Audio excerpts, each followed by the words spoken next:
Hello students, स्वागत है आप सभी का आपके अपने चैनल में। जैसा कि आप लोगों को पता है यूनिवर्सिटी एग्जाम्स स्टार्ट हो चुके हैं, तो हम आपके लिए लेकर के आए क्वेश्चन पेपर, जिससे कि आपको एक आइडिया हो सके कि आपके एग्जाम्स में ये क्वेश्चंस किस तरह से आने वाले हैं, क्या होगा आपके क्वेश्चन पेपर का पैटर्न, क्या चीज़ें आपसे पूछी जा सकती हैं, कौन से मोस्ट इम्पॉर्टेंट क्वेश्चन है। और जब एक क्वेश्चन पेपर आप देखते हो तो आपको आइडिया हो जाता है कि मेरा भी इसी तरीके से आने वाला है। तो आज हम आपसे डिस्कस करने वाले हैं BA BSc BCom प्रथम सेमेस्टर, यानी कि आपने BA कर रहे हो, आप BSc कर रहे हो, BCom कर रहे हो, सभी लोग इकोनॉमिक्स वाला जो सब्जेक्ट है वो ले सकते हैं।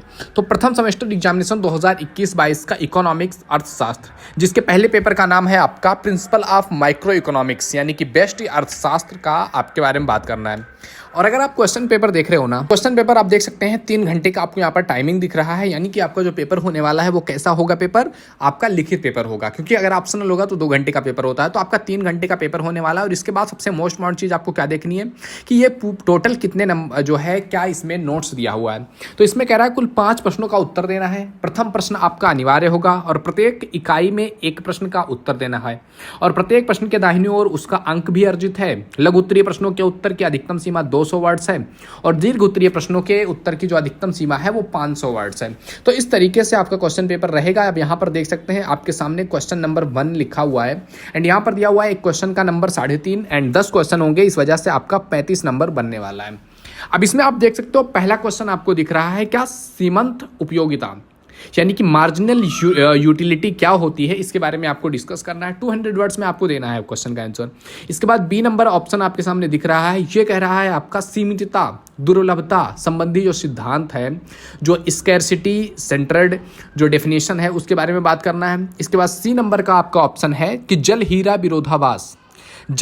विरोधाभास के बारे में बात करना है। वाटर डायमंड जो पैराडॉक्स है वो क्या है, उस पर डिस्कस करना है। इसके बाद अगला क्वेश्चन आप देख सकते हैं डी नंबर का क्वेश्चन है आपका, परिवर्तनशील अनुपात के नियम क्या है, लॉ ऑफ वेरिएबल प्रोपोर्शन के बारे में बात करना है आपका। एंड इसके बाद ई नंबर का क्वेश्चन आप देख सकते हैं, वो कह रहा है आपका समोत्पाद वक्र क्या है, आइसो प्रोडक्ट कर्व क्या है, इसके बारे में आपको डिस्कस करना है।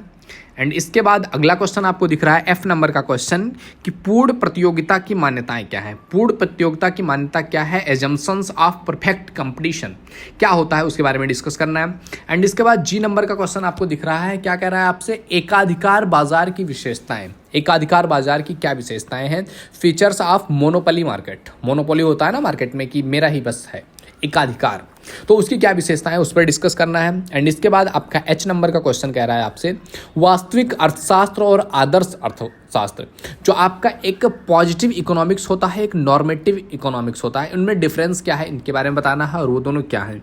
अगला क्वेश्चन है आपका आई नंबर का क्वेश्चन कह रहा है आपका पेरेटो मापदंड, पेरेटो का मापदंड क्या है, मापदंड सिद्धांत क्या है, इसके बारे में आपको डिस्कस करना है। एंड नेक्स्ट क्वेश्चन आप देख सकते हैं आपका जे नंबर का क्वेश्चन कह रहा है आपका बर्गसन का सामाजिक कल्याण फलन, बर्गसन का सामाजिक कल्याण फलन कैसा है, उसके बारे में आपको डिस्कस करना है। तो इस तरीके से आप देख सकते हैं ये 10 क्वेश्चन आपके हैं, और इनका आंसर आपको 200 वर्ड्स में लिखना है, जिसके लिए टोटल इसलिए अनिवार्य है, या इसमें आप किसी भी क्वेश्चन को स्किप नहीं कर सकते हैं, तो टोटल आपको 35 नंबर इस क्वेश्चन से मिल रहा है। इसके बाद अब आ जाइए, आते हैं अगला यूनिट जो आपका है यूनिट 1 इकाई 1, जिसमें ए और बी है।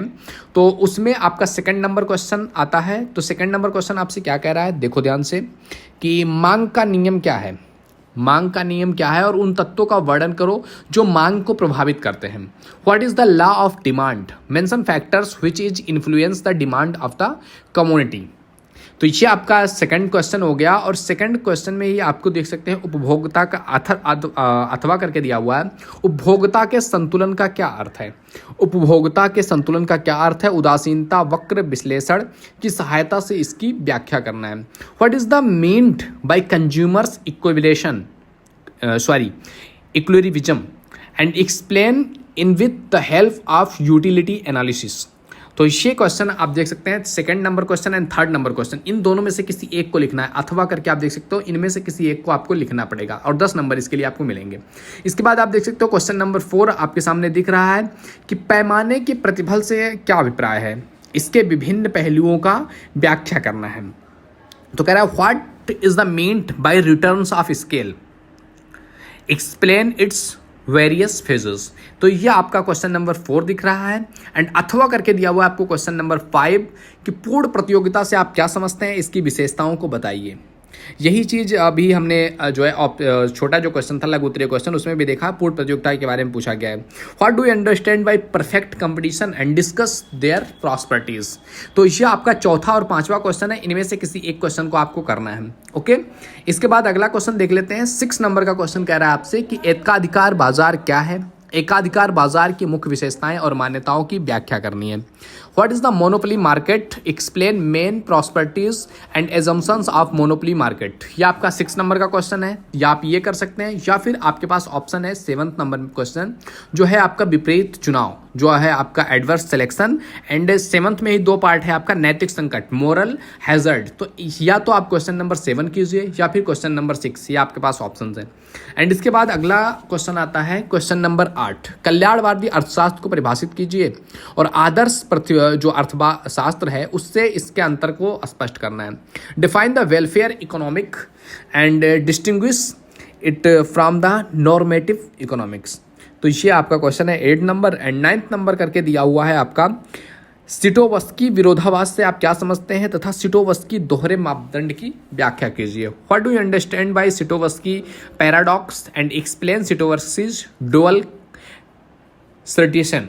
तो इस तरीके से आप देख सकते हैं 8th एंड 9th क्वेश्चन है, इनमें से किसी एक क्वेश्चन को आपको लिखना है। तो इस तरीके से आपका ये पेपर है जो आपके सामने यहाँ पे डिस्कस किया गया है। तो इसी तरह से आपके क्वेश्चन पेपर आने वाले हैं। तो पहले 10 क्वेश्चन, आपका जो पहले क्वेश्चन का 10 है वो पूरा कंपलसरी है। उसके बाद दूसरे तीसरे में से एक को करना है, चौथे पाँचवें में से एक को करना है, छठे सातवें में से एक को करना है, एंड 8वें 9वें में से एक को करना है। इस तरीके से आपका 4 टोटल क्वेश्चन दीर्घ उत्तरीय हो जा रहा है और 10 क्वेश्चन आपका लघु उत्तरीय क्वेश्चन है। तो ये आपका था पेपर। आई होप आपको इससे काफ़ी कुछ सीखने को मिलेगा और आपके एग्जामिनेशन में इसमें से काफ़ी कुछ चीज़ें आने वाली हैं। तो अगर आपको इसका आंसर भी चाहिए तो आप कमेंट में बता सकते हैं कि मुझे इसका आंसर के साथ भी वीडियो चाहिए, तो प्रोवाइड हो जाएगा। ओके मेरे दोस्त, मिलते हैं आप लोगों से अगले वीडियो में। तब तक के लिए जय हिंद, जय Bharat, thank you, bye bye.